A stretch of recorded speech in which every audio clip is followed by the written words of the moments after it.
Sabihin natin sa Diyos kung ano ang gusto natin. Alam naman natin na alam na ng Diyos sa simula pa lamang kung ano ang gusto natin. Ngunit bakit pa natin sasabihin sa Kanya kung ano ang gusto nga natin? Katulad nga ng isang kwento sa Biblia na tinanong pa rin ng Panginoon kung ano ang gusto ng bulag na gawin ng Panginoon para sa Kanya. Kahit alam naman natin na alam na ng Panginoon kung ano ang gusto ng bulag, kaya naman sinagot siya ng bulag.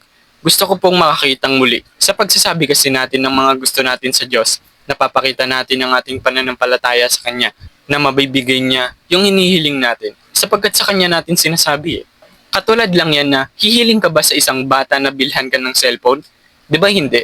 Kasi alam mo na hindi kanya kayang bigyan ng cellphone. Hindi kanya kayang ibili nito. Kaya naman hindi mo na lang sasabihin sa kanya, di ba?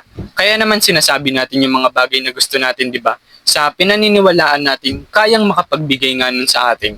Alam niyo ba ang sinagot ng Panginoon doon sa bulag? Sinagot niya na, sinabi ni Jesus, makakaalis ka na, magaling ka na dahil sa iyong pananampalataya. Noon day, nakakita siyang muli at sumunod kay Jesus. Nakasulat ito sa Marcos chapter 10 verse 51 to 52. Kaya naman maging practical tayo sa pagdarasal natin. Maging straight to the point nga tayo at huwag na nating pahabain ang siyang dasal natin. At magpasalamat nga tayo sa mga bagay na gusto nating mga nangyayari sa atin na grateful nga tayo. At sa mga bagay na hindi nga natin gustong mangyari nga sa atin dahil may plano nga ang Diyos para sa atin. Yun lang guys. Follow for more.